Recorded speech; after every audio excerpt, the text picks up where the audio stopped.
Welcome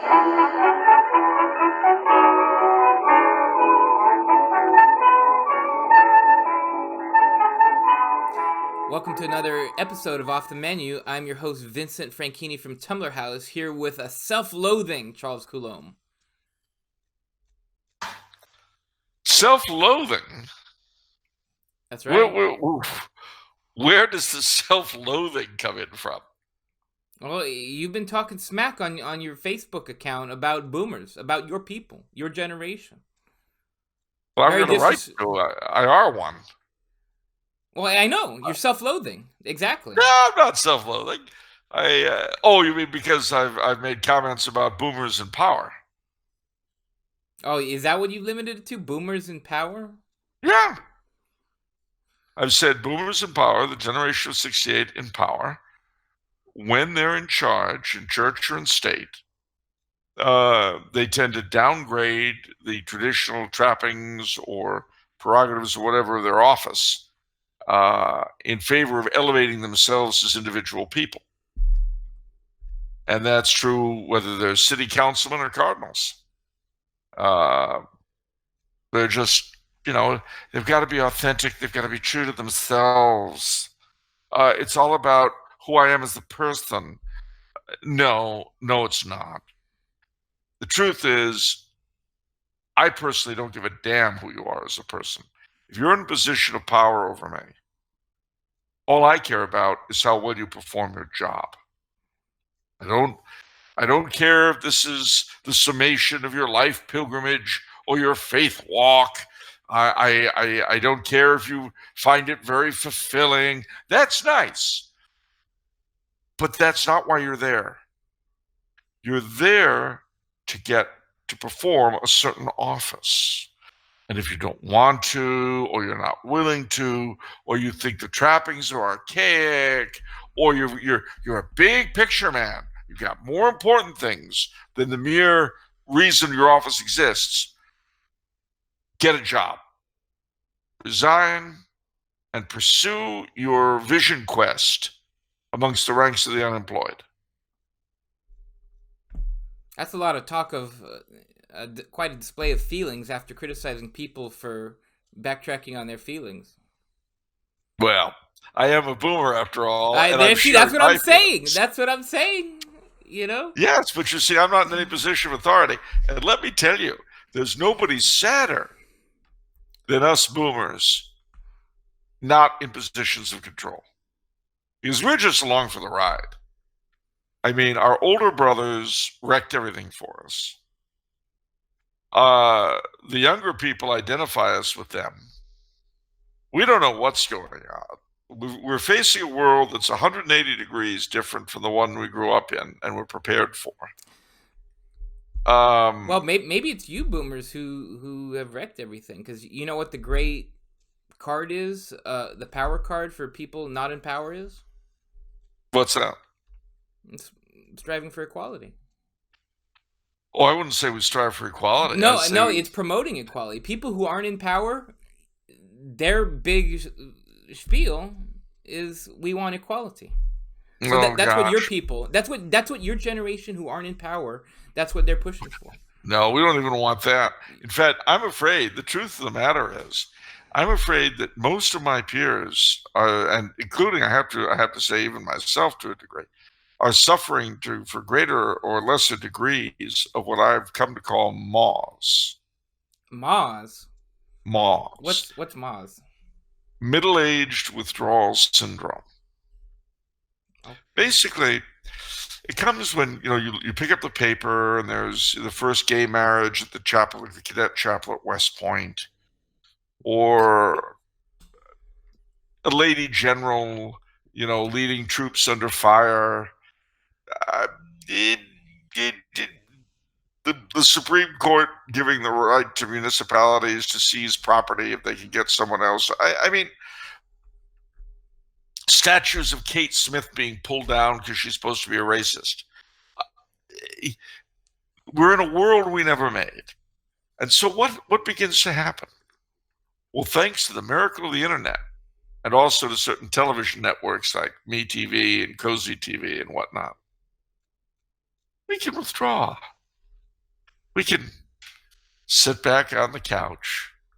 You can come up to me and say, "Hey, Charles, did you hear about the latest thing out of Rome?" And I can say, "That's nice, Vinny. You know, there's a Green Hornet marathon on Channel 12. I'm going to be watching that. Excuse me." And I'll crack open a bottle of wine, pour myself a glass, light up my pipe, and for 10, 12 hours, there I am in 1966, free of all this drivel, remembering when I was a little boy and Mommy and Daddy were taking care of everything. Middle-age withdrawal syndrome. I know one fellow who, when he isn't at work, he is literally on his couch, drinking beer, watching old John Wayne movies. That's all he does. There's nothing wrong with that. Well, there is when your family and kids begin to wish okay, maybe there's doing a little something wrong. else. Okay. You know, a friend of mine's business partner, same thing. More and more, he's been spending his time sitting with his wife on the couch watching old movies, coming into work less and less. And of course, you know, he's my friend will call him and say, "You know, you really got to look into this account or that account." Yeah, I'll get on that sooner or later. We're just turning off, doing in a non-narcotic way what the inimitable LSD doctor, what's his name, Timothy Leary, told us to do 50 years ago. Turning on, tuning out, tuning in, turning out, turning on, and dropping out. Only instead of doing it with drugs and weird clothing, we're doing it in the quiet of our homes. Maybe a little wine or beer, maybe some tobacco. Watching old music videos, Mamas and the Papas, Grateful Dead, the young ones. Yes, there we are. And you know, it's so much easier to deal with life that way when you've withdrawn. I think you're discriminating, Charles. I think that's an unfair discrimination. Well, how am I discriminating? Toward the middle age, because I don't think it's just the middle age. Anytime you want to sit on the couch next to me and, you know, stare at Bewitched hour after hour, you're welcome to it. Green Acres as well. You're welcome. I mean,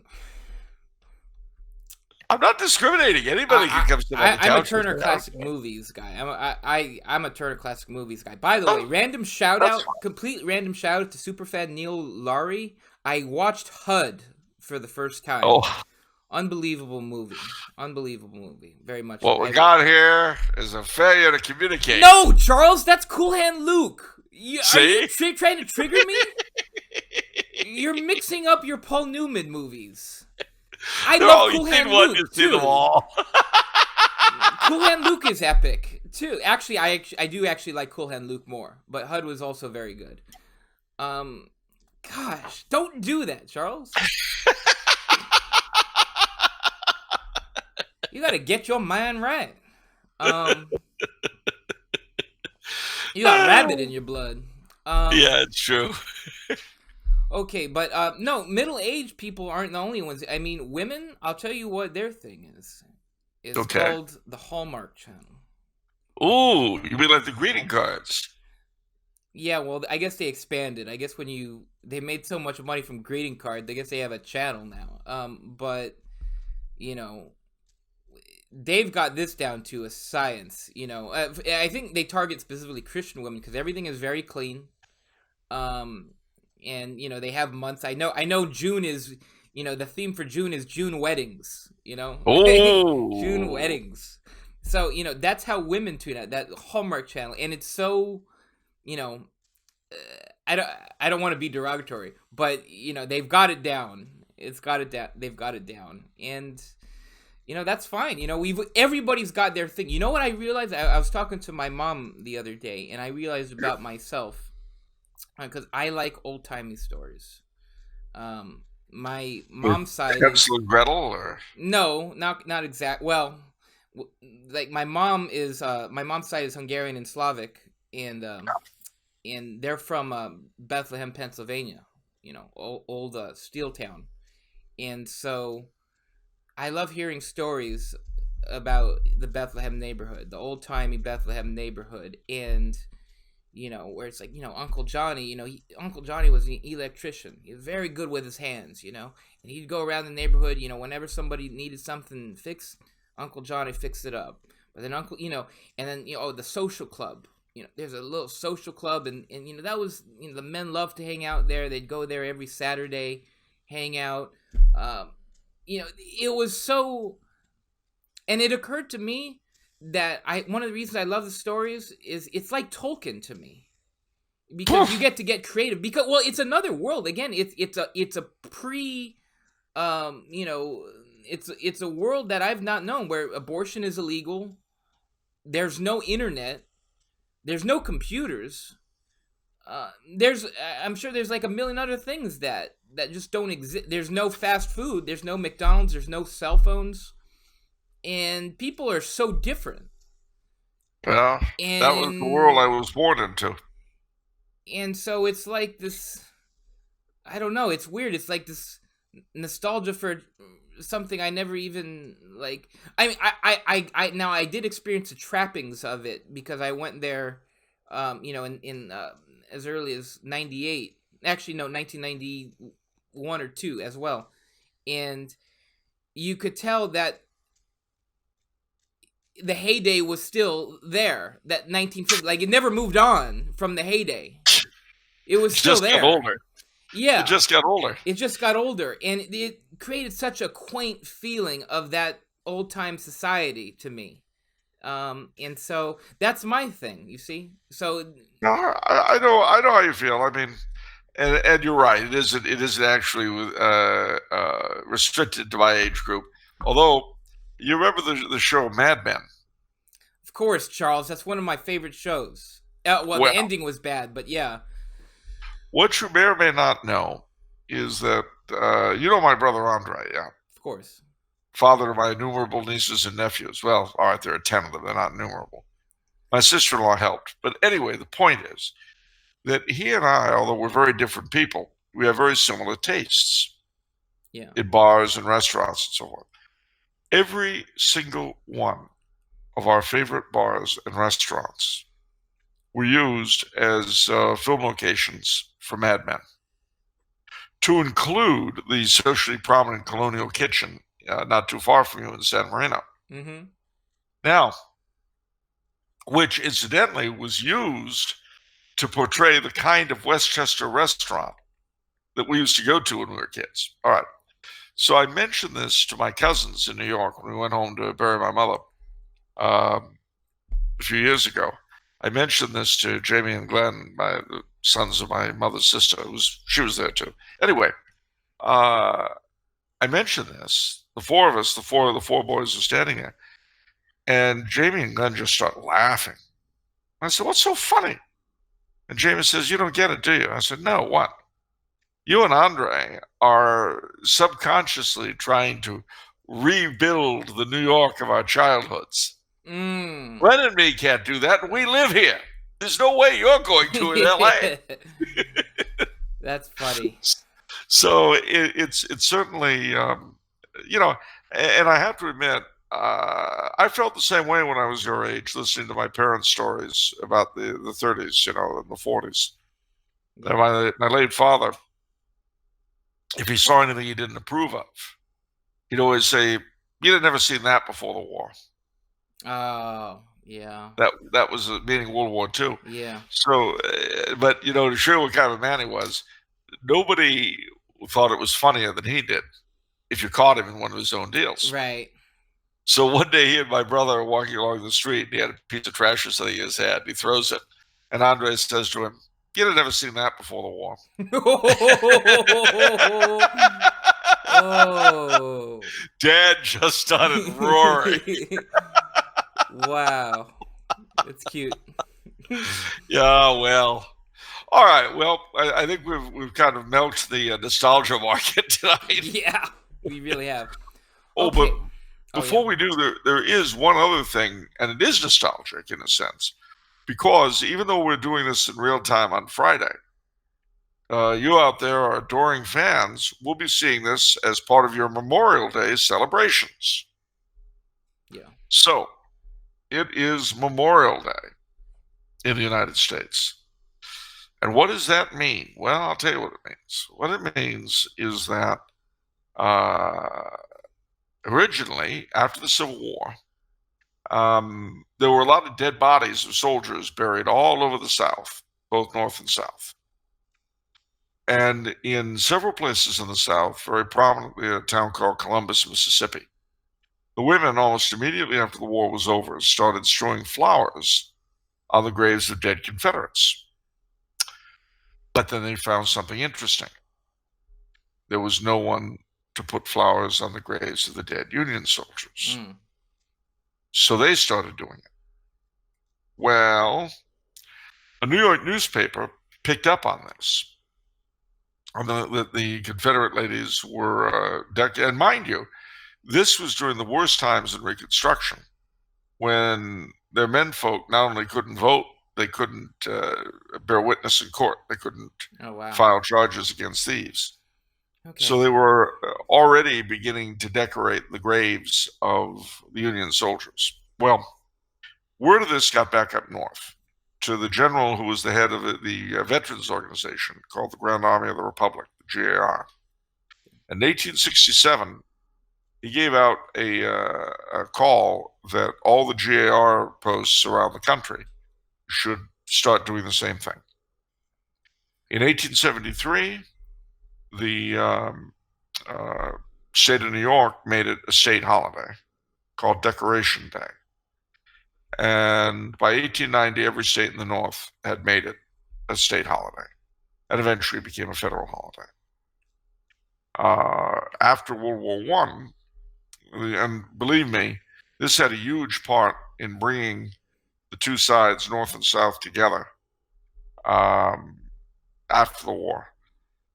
So much so that by 1913, the 50-year anniversary of the Battle of Gettysburg, they had a bunch of old Confederate veterans relive Pickett's charge. They ran down the hill, and there were a bunch of old Union veterans waiting for them. And they literally took to them with open arms, which, to me, is one of the achievements this country has to be most proud of, that we could take a horrible conflict like that and get over it relatively quickly. Well, the long and the short of it is that after World War I, as you can imagine, the dead Americans of that war were incorporated into Memorial Day. And we picked up from our British allies the poppy. Now, you don't remember this part of that world you missed. But when I was a little boy, in all the train stations and so forth, around Memorial Day and also in November, around Veterans Day, you'd have old veterans selling poppies for like 2 cents. And you'd wear the poppy. So that was how we got our Memorial Day. The big difference between Memorial Day and Veterans Day is Veterans Day in November, which is Armistice Day, the day World War I ended in the Western Front. That's for everyone, to commemorate everyone who ever served in our armed forces. Memorial Day is for those who gave the ultimate sacrifice, who died. And so all the way from Arlington National Cemetery to a bunch of VA cemeteries and civilian cemeteries, all the way out here to our own Forest Lawn, burial place of the stars. Disneyland of Death. The Disneyland of Death. Said, yeah. As I say, yes, the Disneyland of Death. They have both in the Glendale, the original Glendale Forest Lawn, and the Hollywood Hills Forest Lawn, very impressive Memorial Day ceremonies. I've been to both, so I recommend them. But that's for us in the United States. Our Canadian brethren are celebrating another day today. What is that? They're celebrating Victoria Day, which is the birthday of Queen Victoria. Now you might wonder, why are they celebrating Queen Victoria's birthday? Well, two reasons. Firstly, it was under Queen Victoria that Canada went into Confederation. So Queen Victoria was the first Queen of Canada in that sense. But her birthday was taken on to become, after she died, as Empire Day. And from roughly about 1900 until the 50s, in Britain and Canada and Australia and New Zealand and South Africa, it was celebrated. It was a way of celebrating their bonds of unity. Eventually became Commonwealth Day and then was moved to another day. But in Canada, they still celebrate Victoria Day. Thirdly, and more important than either Memorial Day or Empire Day, hard to believe though that could be, it's an important feast day. It is the feast of Our Lady, Help of Christians. And it was originated by Pope Pius VII in 1815 to commemorate, or 1814, to commemorate his regaining the Papal States and returning to Rome from his captivity in France, where Napoleon had put him in jail. Now, Our Lady, Help of Christians is patroness of two very troubled Catholic countries, where Our Lady of the Immaculate Conception is patroness of these United States. Our Lady, Help of Christians, is the patroness of China. And Benedict XVI put out a very beautiful prayer for the church in China, which you can get online. Just put in Benedict XVI prayer for the church in China and come up, which we should all say, because as we know, the church in China, just having been sold to the Chinese government by the Holy See, they need prayers even more than they did when Pope Benedict came up with the prayer. The other country, Australia, is of course featuring Cardinal Pell in prison, and his appeal is coming up. So pray very, very hard for our brethren in China and Australia. The day you get this, ladies and gentlemen, Our Lady, Help of Christians. So that's it for Holiday Watch this week. Our Lady, Help of Christians, Memorial Day, and Empire Day / Victoria Day. Stay proud, everybody, for whatever reason you're staying proud. Sounds good. Okay, so what do we got? What are our questions? Okay, first two questions are from Casey. All right, Casey. What are the plans for completion and publishing of the Blessed Karl biography? Are there any? If I want to have a good grasp of both... let's ask that question first. Okay, well, the answer is I'm working on it now. I need to get it done in June at the very latest, so that it can come out for the Christmas market. It'll be coming out from 10 books. Say a prayer, I fulfill my deadlines. Okay. All right.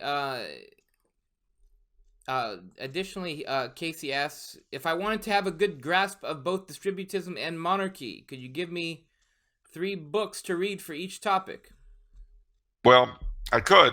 Certainly for Distributism, Bellick's The Servile State and Economics for Helen. And G.K. Chesterton wrote one whose title escapes me. As for Monarchy and Distributism and a lot of other stuff, on the Tumblr House website, there's a very fine expanded bibliography for my book, Star Spangled Crown. I recommend that bibliography highly.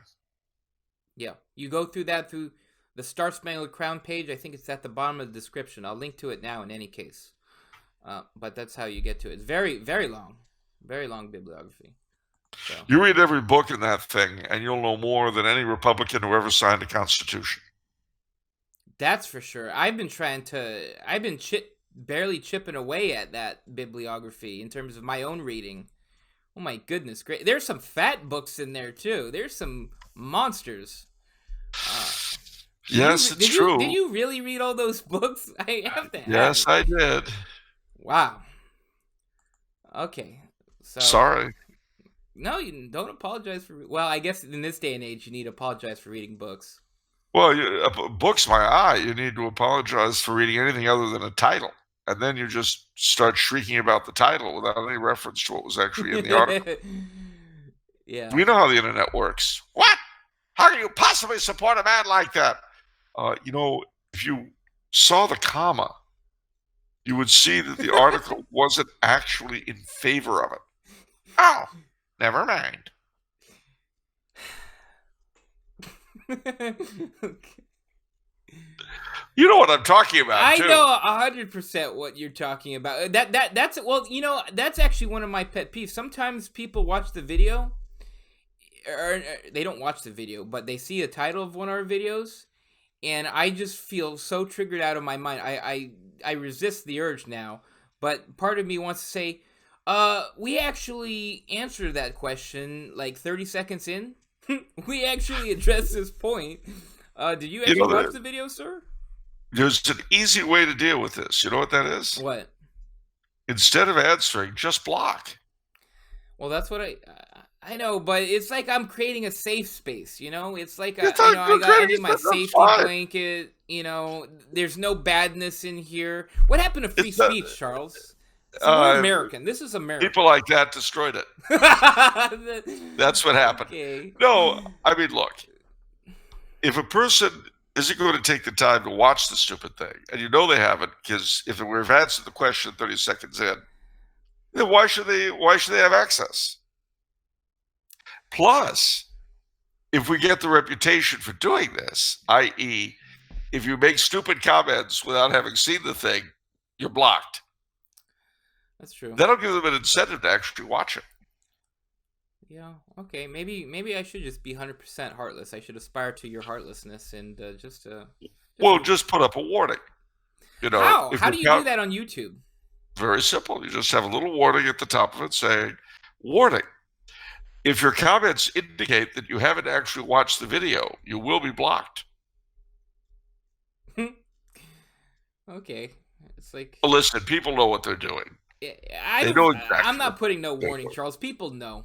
People know, and they know what they're doing. You know, if I see something, Mayor Tom Bradley was not the daughter of the Antichrist.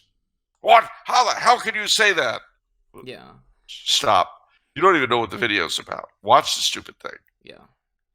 Now, you know, I've decided no warning label. I mean, it's like how we run the ship at Tumblr House, you know. Yeah, that's for sure. You know, there's no 3 holidays. There's no warning. I mean, Tyrone comes over and you know. You see? 3 holidays on Monday and nobody's getting any one of them off on Monday. That's what I call a tight ship. I heard complaints from the secretarial pool you were having to work on Monday. I just thought I'd say that.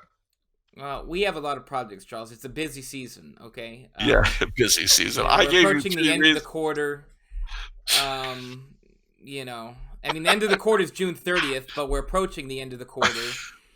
You know, so, you know, I'm sorry, Charles. This is. We have a high level of work ethic. You know, some people resist the high level of work ethic. Yeah, I know I do. Yeah. All right, what else we got? Okay, I don't want to get involved in your labor disputes. Hey. I just think social justice should begin at home. Okay, all right, next question from Casey. He says, in episode 93, Charles speaks about the miracle fire and Big O orthodoxy. He then goes on to speak about a schism ordered by a sultan in the 15th century, and then some sort of reconciliation in 1965 under Pope Paul. But from everything, I can find relations are better but not healed, so therefore schism is said to continue. I'm interested in Charles's level-head generalist take on whether he believes schism does truly exist, and if not, does he believe we could indeed attend Big O Orthodox parishes? If so, this could certainly be helpful to a lot of people who find themselves in regions of liturgical desolation. Okay, well, it's a very good question. The answer is, as far as our big O friends, they're as schismatic as they want to be. I mean, it becomes a matter of individual choice. By our law, our priests will give them communion if they ask for it. And by our law, if we have a good reason to attend one of their liturgies and receive, or even other sacraments from them, according to Canon 844, we have the right to do so. However, here's the big however, there are very few Orthodox priests who would knowingly allow Catholics to receive the sacraments without renouncing their allegiance to the Holy See. And if you were to receive from them without telling them, you'd be receiving under false pretenses. And also, you'd have to be presupposing that there was really and truly nothing else around for you. Now, if there were absolutely no other alternative, and if an Orthodox priest would give you the sacraments without requiring you to renounce Catholicism, then I wouldn't see that there would be a problem. But either of those conditions are very rare, and finding the two together would be very, very strange indeed.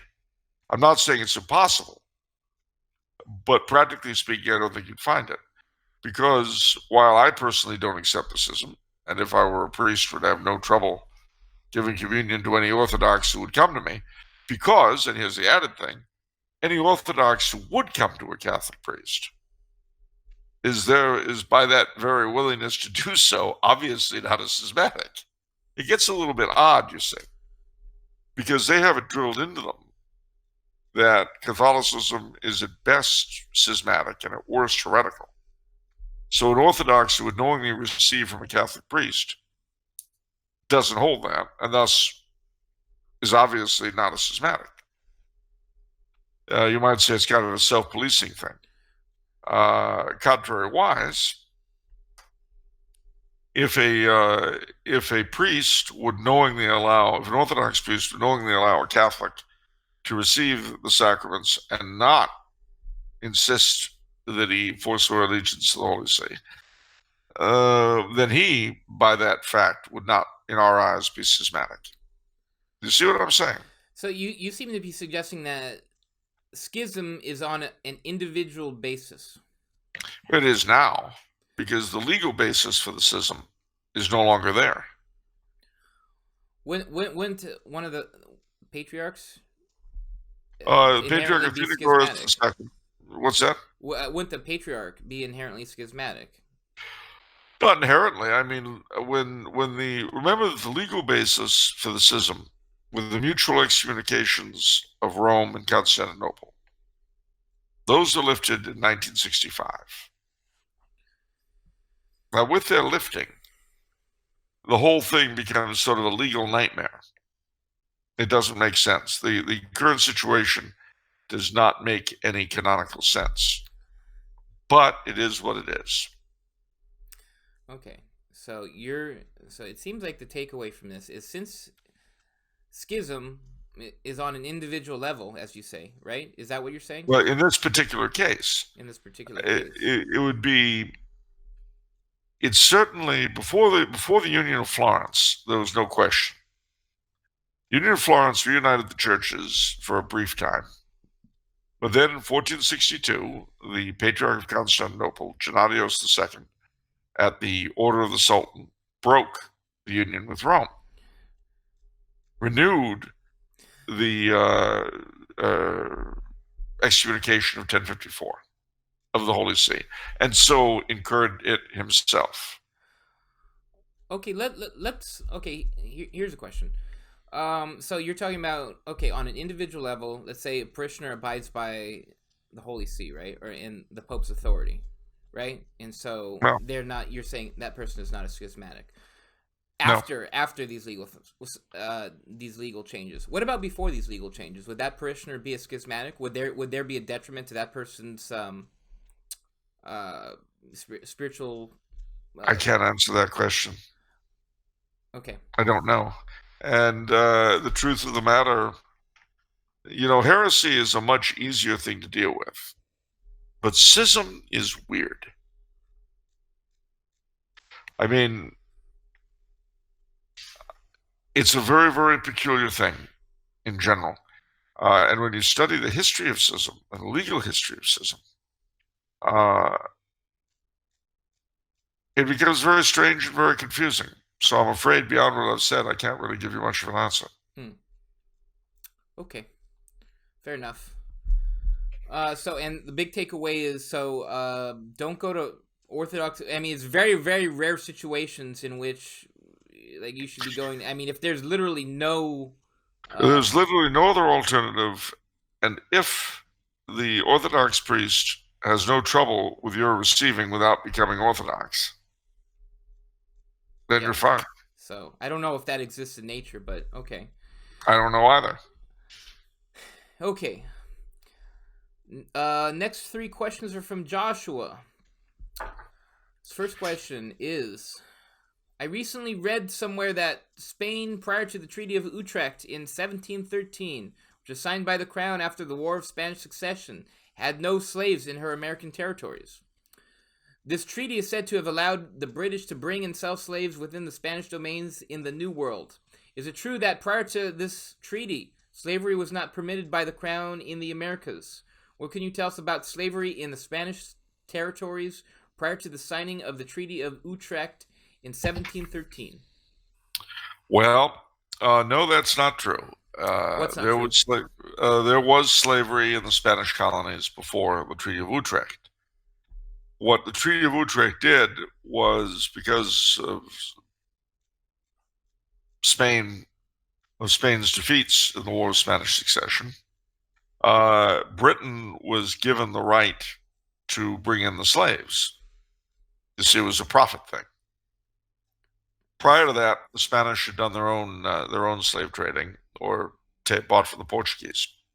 But the first black slaves were brought to replace Indian labor in the 1500s at the suggestion of the great defender of the Indians, Bartolomé de las Casas. Spanish had Indian slaves? Initially. But they weren't slaves per se, but they were bound over labor, more like serfs, but they didn't work very well. They were used to a free lifestyle, shall we say. Certainly freer than what they were being given. So Las Casas argued that since the blacks, remember that when the Portuguese first discovered the west coast of Africa, they were greeted by little kinglets who had tons of slaves to sell. And the reason why they had tons of slaves to sell is that the whole economy of the region had been based on a particular dynamic, which was you have these little tiny kingdoms constantly at war with each other. They were at war with each other so they could capture prisoners. And then they would sell these prisoners up north in the North African cities. But what happened in the mid-1400s was that a tribe called the Tuaregs cut the caravan routes between the west coast of Africa and the cities in Morocco and Algeria and Tunisia. When they did this, the economy of the west coast of Africa suddenly had a problem. All these little kings had all these slaves to sell and no buyers. Just then, the gods of commerce smiled, and the white sails of the Portuguese came out of the west. And now they had buyers again. So they happily sold the Portuguese their goods. Now, as far as Las Casas was concerned, I mean, bear in mind, the slave trade was a huge part of West African culture. It was not a part of Indian culture. And so it seemed to Las Casas that the purchase of people who were already inured to slavery was a much lesser evil than trying to enslave people who were not. Now, mind you, wouldn't it be equal though? I mean, the thing itself is the thing itself, regardless of who is used to it, right? No doubt, no doubt. But the idea was that since the slaves themselves, presumably, since they came from a culture, I say presumably because we certainly would think differently about it to the way the Spanish did at the time. But their presumption was that the slaves would object less to being enslaved, simply because they were used to it as part of their culture. Okay. And the other thing too is that it was partly justified on the requirement that the slaves be baptized and taught the Catholic faith, which obviously at that time would not have happened on the West Coast. There's the famous poem by the American black poetess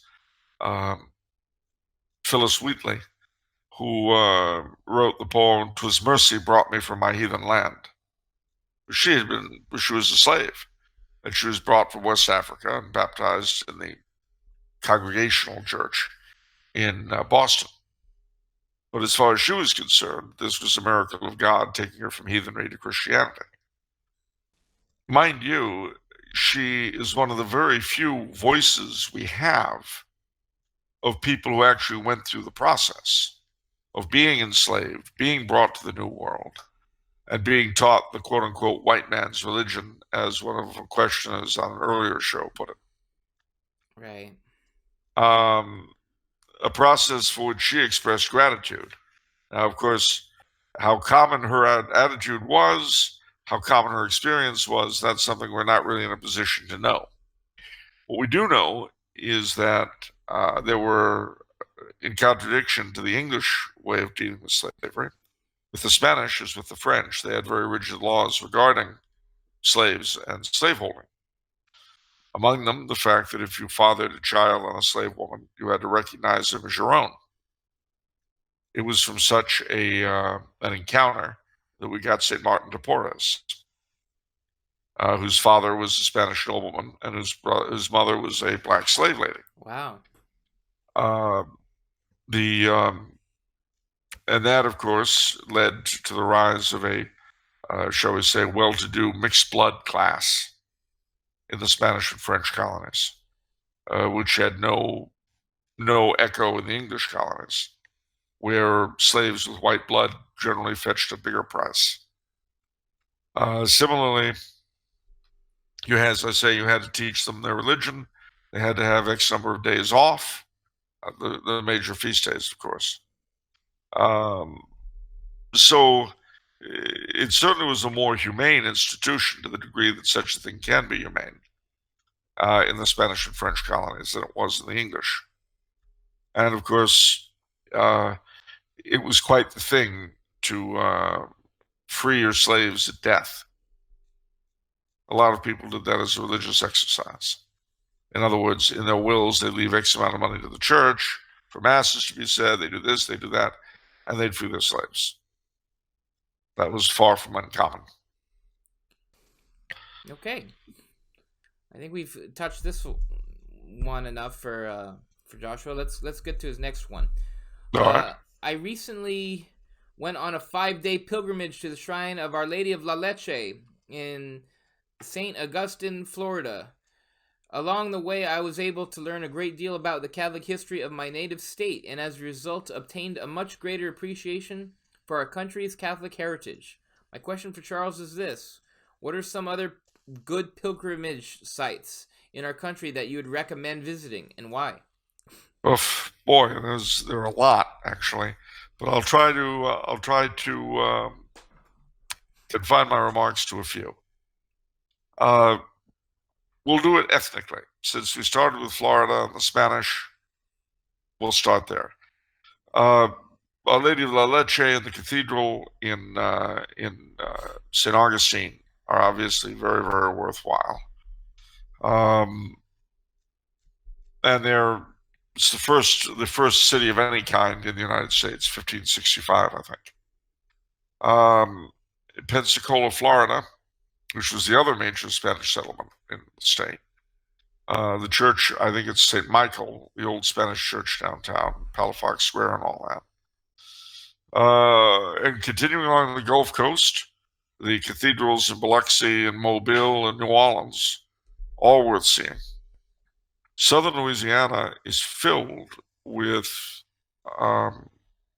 churches of French and Spanish origin that go back to colonial times. If not the buildings, then the congregations, especially the Church of St. Martin and St. Martinville, which has a baptismal font given by Louis XVI. And going further west into Texas, the San Antonio missions are well worth seeing, as is the Cathedral of San Fernando, baptismal font given by the King of Spain. And then the missions in El Paso. Now, the funny thing about the missions in El Paso is that they are on both sides of the river. You see, in New Mexico, about which I'll say something momentarily, there was a big anti-Spanish rebellion that was eventually suppressed peacefully. But the pro-Spanish Indians fled down the Rio Grande, and they founded 6 missions. Well, today, 3 of them are on the Texas side, and 3 are on the Mexican side. But I've been to all 6, and they're all worth seeing. In northern, just as southern Louisiana is heavily French, northern New Mexico is very Spanish, not Mexican, Spanish, and Indian. So there, you want to go to Albuquerque and see the old church of San Felipe de Neri in the old town. Santa Fe has the cathedral and a lot of very old churches, again, going back to the 1500s. And then, if you take what's called the high road to Taos, it's through the mountains north of Santa Fe, little Spanish villages with colonial churches, leading to Taos, which also has the Taos Pueblo. And if you get permission to visit any of the pueblos, their churches are fascinating and very old. But beyond north of Taos is a town called Chimayo, which is a big shrine with healing dirt, believe it or not. The shrine to Our Lady of Esquipulas, who is a Guatemalan virgin. That's New Mexico. Arizona, you want to hit San Javier del Bac in Tucson, old Spanish mission. Then you've got California. Well, California is just chock-a-block with goodies. Yeah. Our cathedral, of course, is the first shrine you should avoid. But no. Be charitable, Charles. Come on. I didn't say that. That's wrong. But just remember, though, some things can't be unseen. However, having said that, we have 21 missions from San Diego all the way up to Sonoma, California, and various ancillary things in Los Angeles. If you somehow can drag yourself away from the cathedral, see the little church of Our Lady of Our Lady Queen of Angels, the Plaza Church. The old part was built in 1819, and it's one of the 2 parish churches the Spanish built. The other is now the Cathedral of San Jose in San Jose, California. And in Monterey, California, just south of it is Carmel, where Blessed Junipero Serra, Saint Junipero Serra, is enshrined. But the Cathedral of Monterey is the original Royal Presidio Chapel. You remember your brother used to live up there? Yeah, I went up there. I actually went up there in the fall. Oh, I love Monterey. Yeah. Yeah, it's just great. And then going back to the east a bit, in Missouri, you've got the 2 cathedrals of St. Louis in St. Louis, Missouri. One of which is the old cathedral built by the French style. Then you've got the new cathedral, which is just incredible, eye-popping. And then a little bit west in St. Charles, Missouri, You've got the shrine of St. Rose Philippine Duchesne, who was a great apostle to the Indians. There's so many places to choose from, but a little bit east of there, in Vincennes, Indiana, is the Church of St. Francis Xavier, another old French colonial church. In Kentucky, the area around Bardstown is what they call the Holy Land of Kentucky. A lot of little Catholic churches, but they're English Catholic, and they were settled from Maryland. And if you want to see that, you've got to go to Maryland. The southern two counties of Maryland, St. Mary's County, and I forget the other, a lot of old Catholic sites. Carmelite Church in Port Tobacco, St. Mary's, San Amigos, and St. Mary's City. Washington, D.C., of course, has the National Shrine of the Immaculate Conception. It has the Old St. Mary's with its shrine to Emperor Karl. A lot of churches around Washington. Philadelphia has St. John Neumann Shrine, and Old St. Mary's and Old St. Joseph's, one of which was the first, when it was built in 1733, was the first legal Catholic church built in the British Empire. And moving north from Philly, there's Bethlehem and the Social Club in Pennsylvania, but that's not a shrine for everyone. Only some people appreciate it. New York has a lot of beautiful churches. St. Patrick's Cathedral has Venerable Toussaint in the crypt, and it's a beautiful cathedral. There's the St. Elizabeth Ann Seton Shrine, another shrine to her in Maryland, out in what's the name of the town? Emmitsburg, Maryland. Very, very lovely place. Gosh, there's so many. Is there a list of these things somewhere? Oh yeah, there are several lists online. I should probably send you one. Yeah, probably. I should. I'll send you a list of shrines and a list of basilicas so you can post it. Okay, I'll try to post it. Okay, last question from Joshua. What can you tell us about the relics of the Apostle St. James the Greater in Compostela, Spain? What is the story? How did his relics get there? And what kind of historical evidence do we have for their authenticity? I'm aware that Pope Leo XIII wrote a document entitled Deus Omnipotentis, in which he defends the fact that the relics interred at Compostela truly are those of the Apostle. However, my Latin is horrible and I have not been able to find an English translation of this. So what's the story behind the relics, and what, if any, supporting evidence do we have? Well, St. James the Great, we know, was sent to Spain. And it was when he was very dejected and didn't think that he was getting anything done that Our Lady appeared to him in Saragossa on the top of a pillar. She was still alive, too, so this was bilocation. Wow. Our Lady of the Pillar, Nuestra Señora de Pilar, and she told him, you're doing the right thing. You will convert a bunch of them, and Spain will be a great nation one day, a great Catholic nation. So, and then, of course, it was on that very feast day that Columbus made a bet with his crew that if they didn't see land on that day, they would turn back. And they did, as we know. Wow.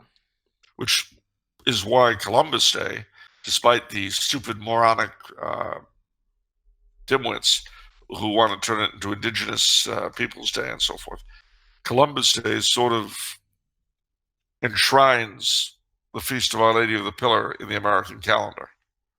Another reason to tell them to go jump. But I digress.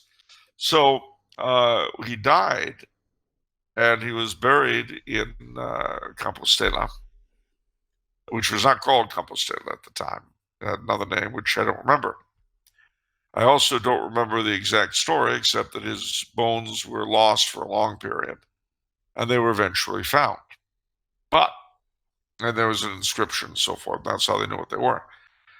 But Charlemagne, when he was down campaigning in Spain, saw the path to St. James's tomb. And what guided him to it were the stars, the Milky Way. And so the stars shone so bright in that black night that he called that thoroughfare that they lit up for him the field of stars, the Compostela. The name Compostela, field of stars, comes to us from that story of Charlemagne. So, there you are. Leo XIII, as you have pointed out, wrote a lengthy defense of it. I can only say, pull it up online, which you can do, and subject it to Google Translate. You'll have to read it in Googleese, but it's worth it. Okay. If you'd like a good book on relics, Quest for the Holy Grail, Charles Coulombe. Yeah. Yeah. No autographed copy for you, though, unless you want to bring it to me here in Central Europe. Yeah. Okay, next question is from Joey. Joey.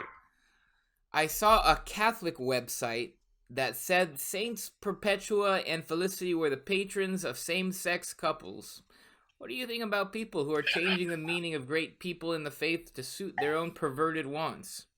How can we combat the defaming of our saints?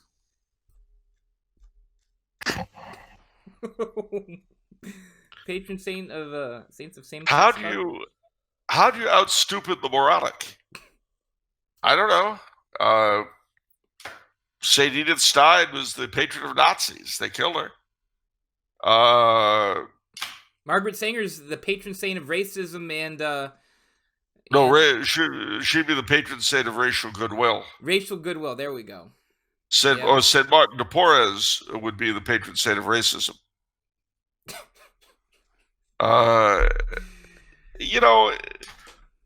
Morons get to moronify. Haters get to hate. Dimwits get to dim. As my late father used to say, when you're stupid, bad things happen. We took a question like this before. I forgot what they did. Saint Juana something. They were doing something with her too. They were turning her into a feminist. Juana de something. I forgot. We took Juana de la Cruz. There we go. Right? Yeah. Take their icons and play with them. Martin Luther King was the patron of adultery.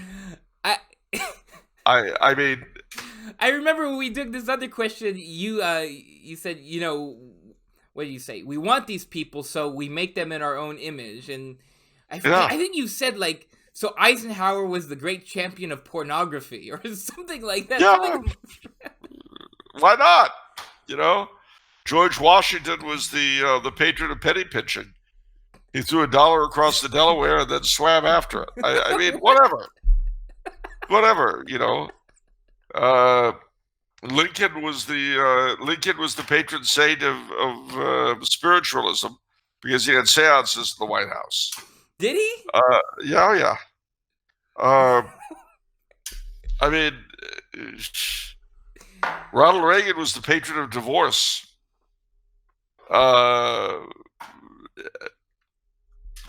Okay, yeah. Margaret Sanger was the patroness of maids. I mean, why not? What the hey?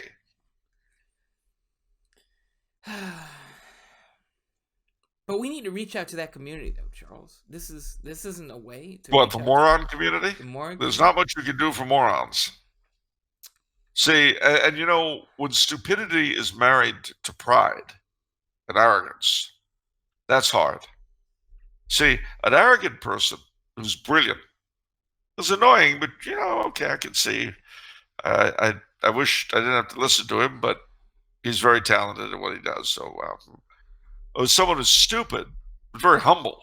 Well, stupidity might get on your nerves, but if you say, really, that's not actually the way it is. Oh, okay. But when you get a dimwit who's arrogant about it, there's not a lot you can do for that person. Yeah? Well, you just say yeah because you're a big dum-dum. You're right. I am a big dum-dum for even trying to talk to you. Yeah, I told you. Huh? What? I didn't get that part. It's all right. Don't worry about it. No, you made some crack. I know you did. You made an insult. Oh, I would never dream of it. You're doing quite well enough on your own. Oh, why, thank you, huh? Yeah, I think you're venting about this. There's something about this yesterday about research. If you haven't even researched something, don't opine. Absolutely. I mean, well, we touched on this earlier when you accused me of pushing fat books. Look, ladies and gentlemen, don't express an opinion if it's not important enough to you to research. Okay?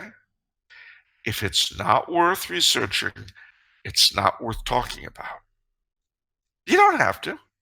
There's no law that says we have to have opinions on everything. And the fact is that to have a worthwhile opinion on anything, you've got to know something about it. But to know something about it means you've got to do some research, and research is hard because it takes time, and it takes patience, and it takes using your brain for more than a hat rack, which for all of us is very hard, given the fact that we generally have something to say in the confessional. Now,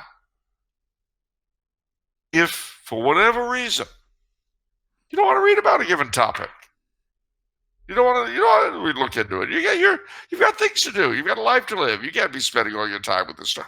Great, fine, but don't, for God's sake, don't have an opinion about it. Okay, Charles. Okay, here's the thing.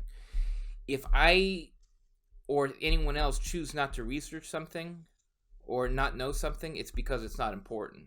And then we get to dismiss and laugh at all the people who are interested in that because it's not important. That's why we don't know it. That's because it's not important. Remember what I said earlier about the confluence of stupidity and arrogance? Yeah. I mean, I pity all these people researching these esoteric things. I mean, it's not important. I mean, it's just vanity, right. Really. Yeah, that's right. That's right. Knowledge is evil. That's in the Bible. Wait a minute. I didn't say that. I did not you're say right. That. No, God loves stupid people. That's why he put them in charge. He knew they couldn't make a living any other way, so there they are. No, he put them in charge because we need a dose of humility. Well, that too. Okay. Well. What else we got? Okay, so you're against Saints Perpetua and Felicity. So, okay, I guess we'll move on. I'm not against them. No? Seemed like it. I'm against it being misused by morons for stupid purposes. Oh, okay. All right. Well, I guess in a related question, in a related question, I guess from a different gentleman, from Bob, he asks, "Hi, Bob.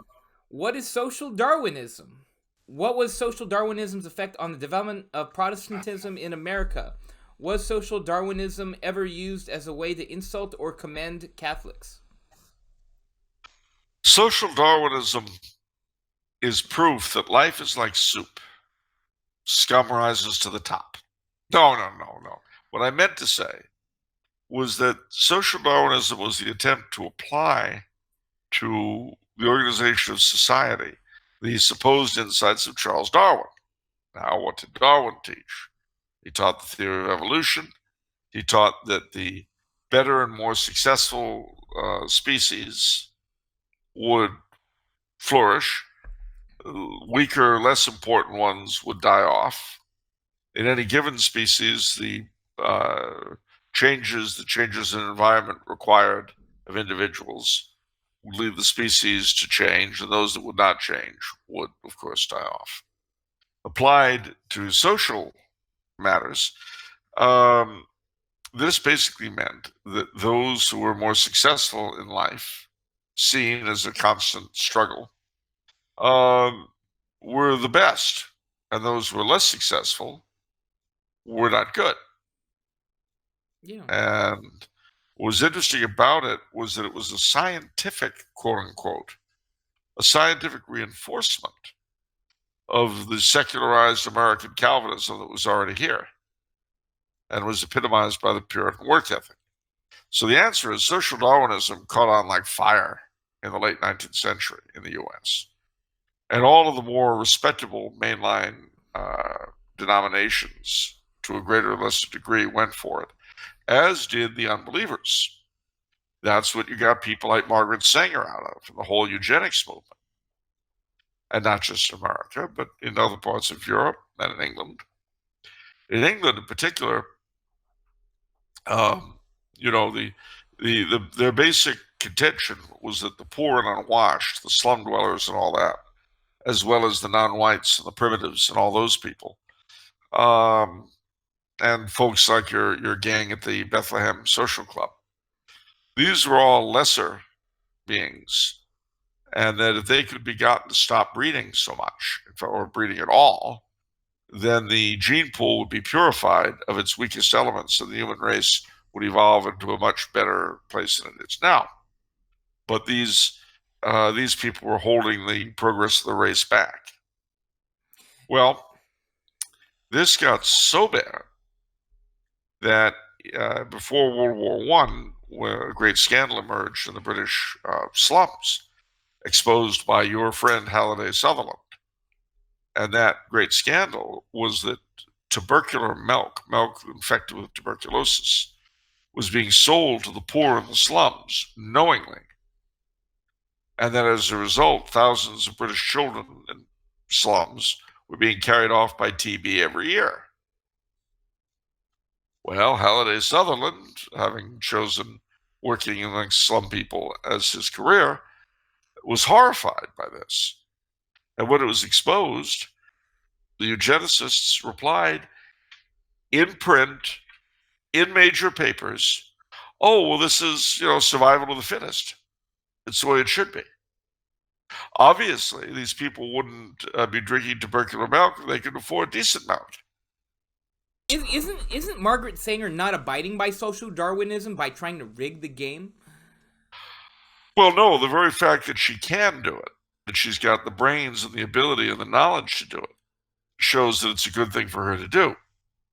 Remember, social Darwinism is very determinist. It doesn't really look at things in terms of right and wrong, which are outmoded Christian views. Rather, as Halliday Sutherland said when he wrote his book Birth Control and accused Marie Stopes, the Margaret Sanger of England, of eugenicist views. As far as these people are concerned, might does make right. Because if it didn't, they wouldn't have it. Or to put this another way, existence is its own vindication. Victory is its own vindication. Ultimately, social Darwinism destroyed the humanity of society because it reduces people to the level of animals. But you're right, because ultimately it makes it, well, fine, but if I can shoot you in the head, then who's evolved now, Dodo? Gosh, that's so evil. Yeah. Okay. Yeah, it is pretty evil. To answer the second part of his question, yeah, social Darwinism didn't do Catholics in America a lot of good because they were these smelly immigrants who ate garlic and stuff and had a lot of kids. Fortunately, we've become just like our masters, so we've evolved too. I mean, that's like whoever can be the most evil and like snuff out the other people or the master race. And they would say that's nature's way. Look at the wild. Gosh. The Tyrannosaurus was obviously better than the Brontosaurus because he could eat him. By the way, the book that Charles was referencing, Birth Control, we published it. One of my favorite books. Just thought I mentioned that. Yeah. So, it's very cheap too. It's very economical. I think it's $6 or $7 or $8. Tumblr House website. Gosh, I didn't know social Darwinism was that brutal. I mean, it's like, wow. Okay. But because I always loved that thing, because I always knew just the surface of social Darwinism, and I always liked, the idea of throwing that into non-religious people's faces. Like, yeah, social Darwinism, you're going to your culture, your people are going to die out, and the religious people are going to just sort of take over or replace you, and that's good according to your rules. That's good. Yeah, but I guess according to their rules, it's okay. Well, we need to like snuff out the religious people in any Anyway way we can. possible, and then we win. Okay, so wow, I didn't say it was nice. Okay. If you want a snoot full of social Darwinism, the 1911 Encyclopedia Britannica is online. I mean, I guess I had a false assumption about social Darwinism that it abided by sort of a more naturalism thing in terms of like reproductive rates and like just stay on a more animalistic level rather than this sort of advanced game. Well, it did favor the best people having kids.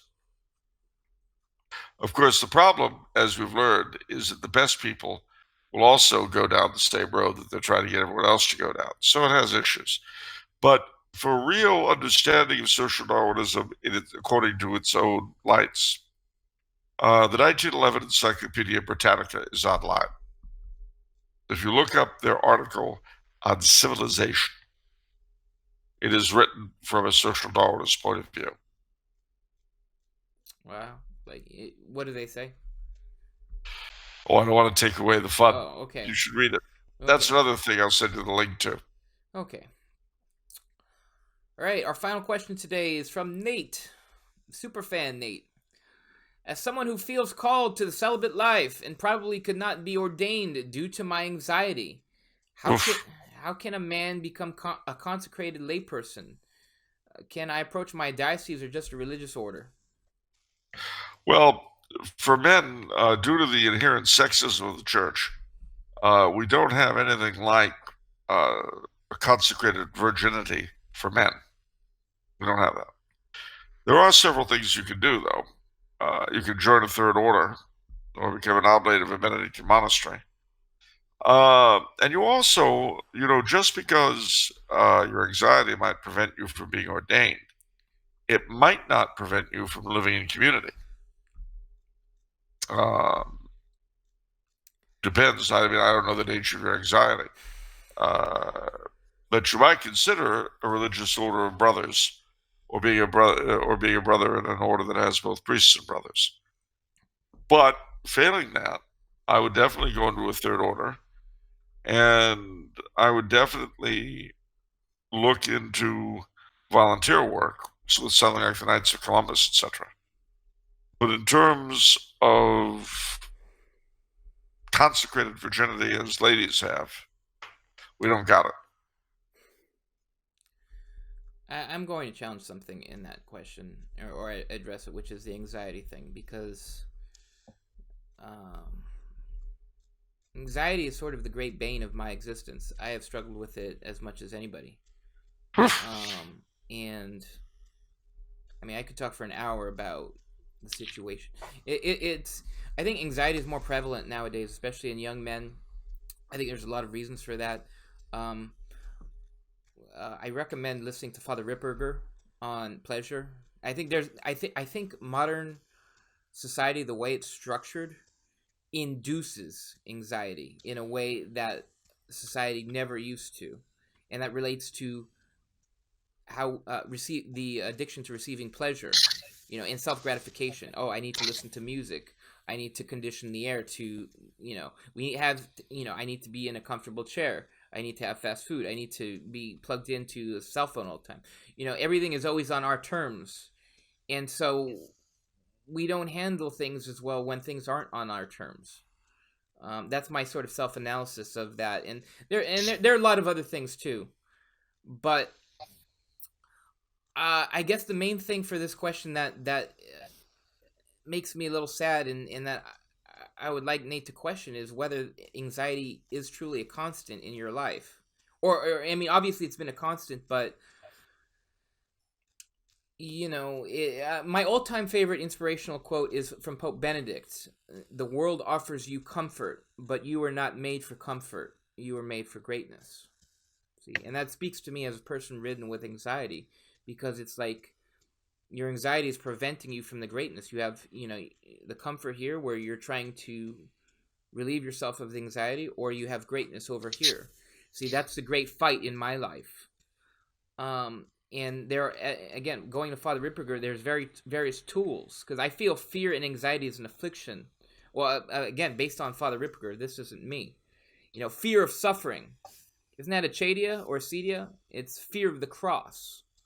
Yeah, fear of effort. Fear of effort. And fear of confrontation. I say the litany of humility because I'm always feared of confrontation, of being humiliated, of being confronted, of being challenged. And that's not good.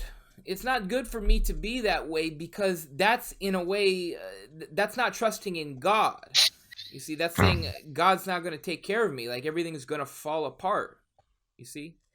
And so you have to do acts of confidence in God, as Father Ripperger says. I don't want to go on this big, long, hour-long thing, but listen to a lot of Father Ripperger. Pray. Yeah, I think you can pray to overcome your anxiety in various ways. Yeah. But at the same time, we have so many young gentlemen who listen to it. That's overwhelming our audience. It's hard to be, in your teens and 20s. It's very hard to be a young man in your teens and 20s nowadays, because you're still figuring yourself out, who you are, and you're expected to be set in life. You're expected to know who you are. You're expected to pick your course, but a lot of times it takes a lot longer. It took me a lot longer. It takes longer, and also there simply aren't, for a lot of you guys out there, there just aren't older males around that you would want to pattern yourselves at all after. It just, right. I don't want to say that my generation have been failures as fathers, but suffice to say that another thing you might do is take stock, and this is how you can use what pleases you. Take stock of the pleasant things around you that are the least dependent upon you. In other words, as you say, you're always tuned in and all that. But get out and get to know the area that you live in. Get out and really study it. Have a look at it. See the local churches. See the local museums. See, in other words, a lot of anxiety comes from over-focus on the self. You need to get out. Well, as you were doing with the Knights of Columbus. Right. You need to get out and see there are other people. There are other things. The world does not revolve around my not just me, but around my problems. And by the way, I have only joined the Knights of Columbus now. It took me so long because of anxiety. By the way, I'm just going to throw that out there. Yeah. But notice the good it's done you since you've joined. Right. And the thing is, you can't overcome these things at once. I mean, it's like OCD, God help us. Right. You can't overcome these things at once. But one thing they do all have in common is the same fixation on self. And see, what's funny about our modern time, our society, is that there's this big push on self-definition. Now, this is presented as a huge freedom, but in reality, it's a gigantic, horrible thing to basically force you to invent yourself. Yeah. I mean, look, what does it mean to be a man? Well, nothing good. We know that. Yeah, I know. Shh, go away. I was just talking to my alter ego. What does it mean to be a man? What does it mean to be a voter? What does it mean to be an American? These things have been so emptied of content today that they're almost meaningless. Yeah. And so you take a young guy in his teens and 20s trying to figure out who and what he is. How do you do that when you don't even have any definitions left to you? Well, of course, the answer is that you do. They are there. You just have to hunt a little harder for them. It's about, and the other thing too that's with the anxiety, I think, at least for me, it's about being comfortable in your own skin. because you're thinking, oh, everyone's judging you, everyone's ready to jump on you, blah blah blah. And so, for example, in my life, one of the ways I was able to measure my overcoming anxiety, because one thing I always want to do, I always wanted to walk and see the neighborhood, walk around. But the problem is, I'm not comfortable. I wasn't comfortable in my own skin because, cars are driving by you. People are looking at you. People are having thoughts. Oh, who's this bum? Who's this guy? Who's this, Pee Wee Herman guy? Somebody called me that. I passed a bus stop and said, look at you, Pee Wee Herman. And I said, okay. And then I made sure to laugh at her. Because evil doesn't like being laughed at. But,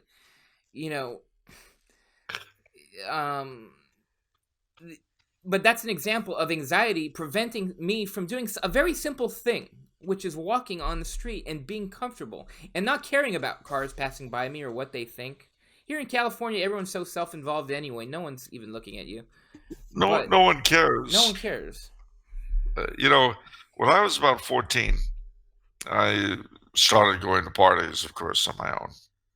And I came home one night, and my dad looked at me and he said, son, when you go into a room full of people you've never met, feel a little anxious, wonder what they're going to think about you, whether you'll fit in, this kind of thing. I said, yeah.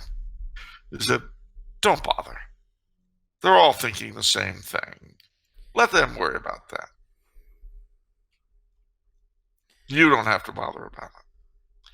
And it was the best advice he could have given me. Because another one of his old lines was, consider the source. Who died and made them Emily Post or Amy Vanderbilt? So, but again, it goes to the fixation on self. And that's another thing too. That's another problem that creeps up, when the fixation of self to the extent that you feel that you are completely alone.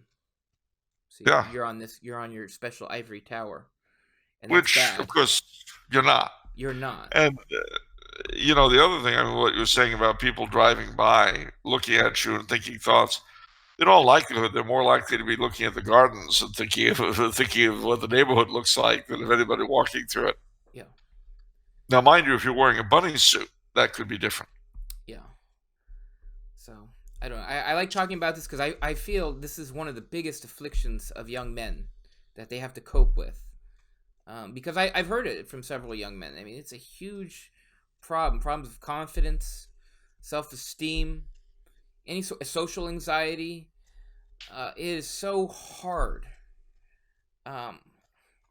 It's a problem. It's a huge problem. So my heart goes out to all you gentlemen who are suffering in this way. Me too. But was that our last question? Yes.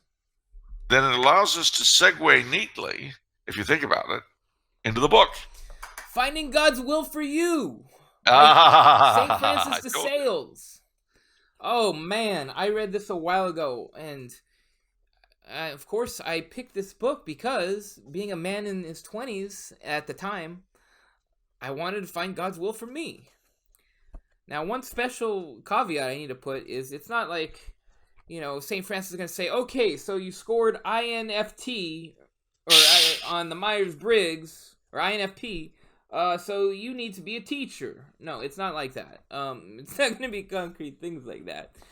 But it's very good, nevertheless. Did you want to say something regarding this, especially? Well, just St. Francis de Sales, was the originator of the term, it's easier to lure flies with honey than with vinegar.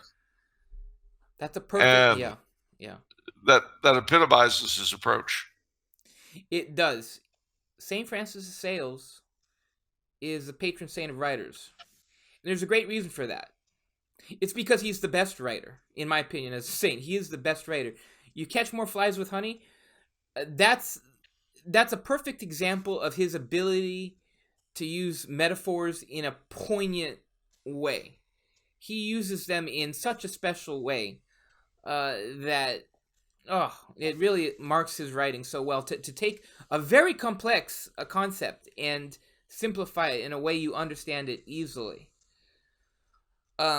So I actually like this. I did read very recently Introduction to Devout Life, and I happen to like this book more. Even though it's much more obscure, and Introduction to Devout Life is considered his magnum opus, I did like this more. This was very easily readable, and it had a lot of concepts that really stick with you. Let's see. Did you want to talk about St. Francis de Sales at all before we get into the book more, Charles? Well, just to say that he had the uncommonly difficult position of being the Bishop of Geneva during the heyday of the Calvinists. He was never allowed to set foot in his own diocese.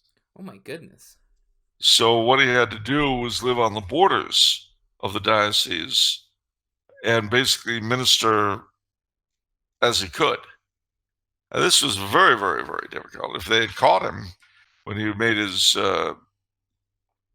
shall we say, occasional visits inside, he would have been a dead man. I mean, if you can imagine, Geneva was surrounded by Savoyard territory, and he lived in Annecy. But from time to time, he would go into Geneva, and he had to evangelize large numbers of Protestants. So what is amazing is that he was such a jolly individual who was faced with such utter horror. Yeah, wow. And mind you, this wasn't halfway understandable Protestantism like Anglicanism and Lutheranism. No. This was hardcore Calvinism in Calvin's own home. He was basically Calvin's bishop. Gosh. And he was the opposite of Calvin in every way. Wow.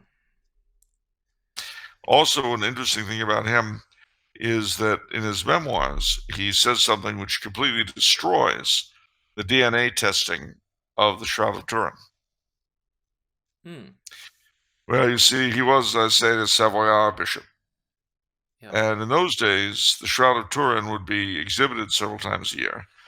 All the bishops of the region would gather in Turin and hold it in their hands. You know, the way we might hold one of these flags. Yeah. And the bishop next to him noticed that he was perspiring profusely onto the shroud. And he said, look what you're doing. You're sweating onto it. And he said, yes, but can you imagine a better place to do it? Saint talk. Yeah. But the point I'm making is, what does that do to the DNA? Of course. Bearing in mind that the threads came from the edges. Right. Yep.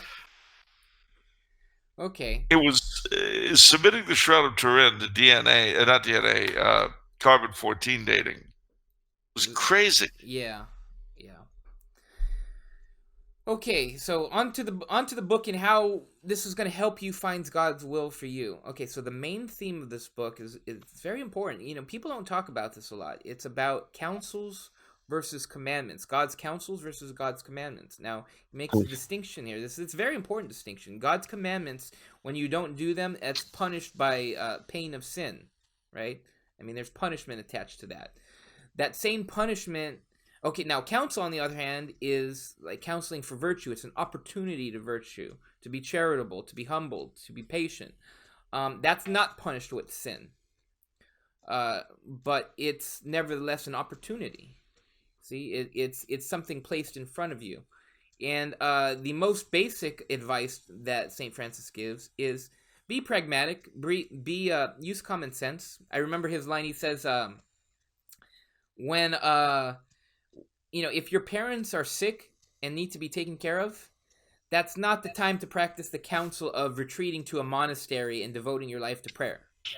Okay, that's not the time for that counsel. Not a good time.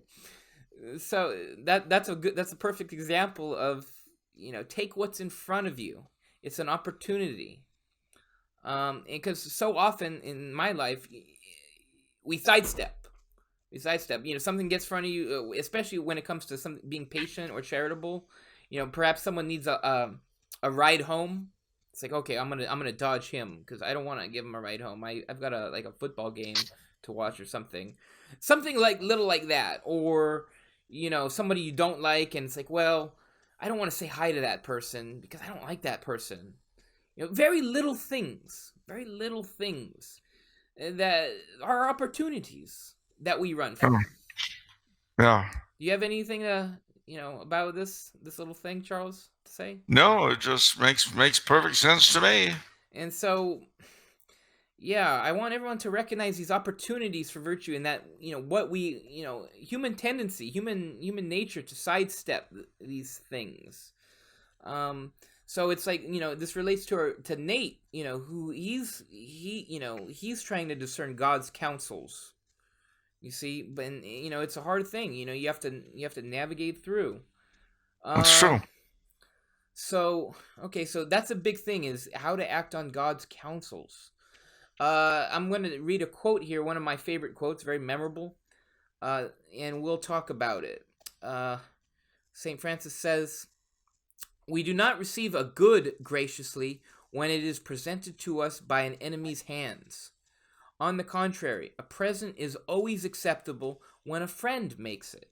The sweetest commandments become bitter if a cruel, tyrannical heart imposes them, and they become most pleasing when ordained by love."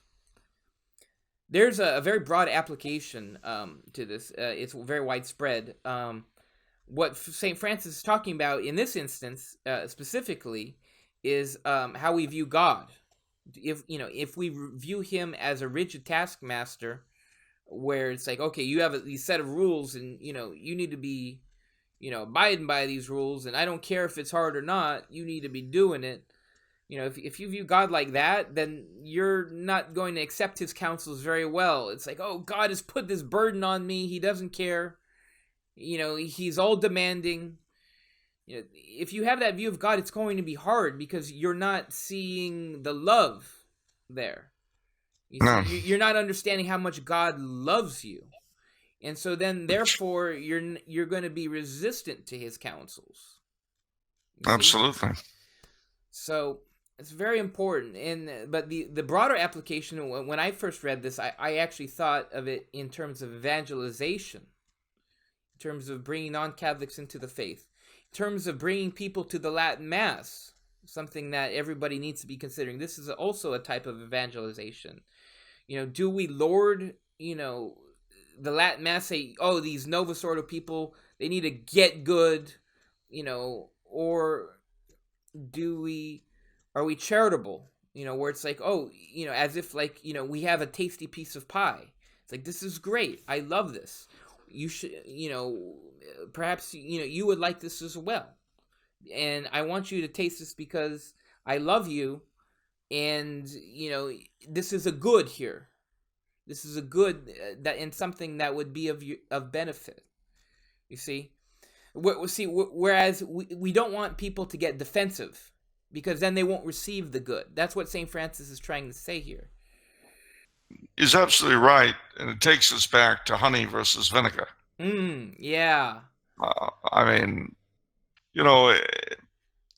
it's something we tend to forget. But he was the apostle of dealing with people that way, which is why he made so many converts.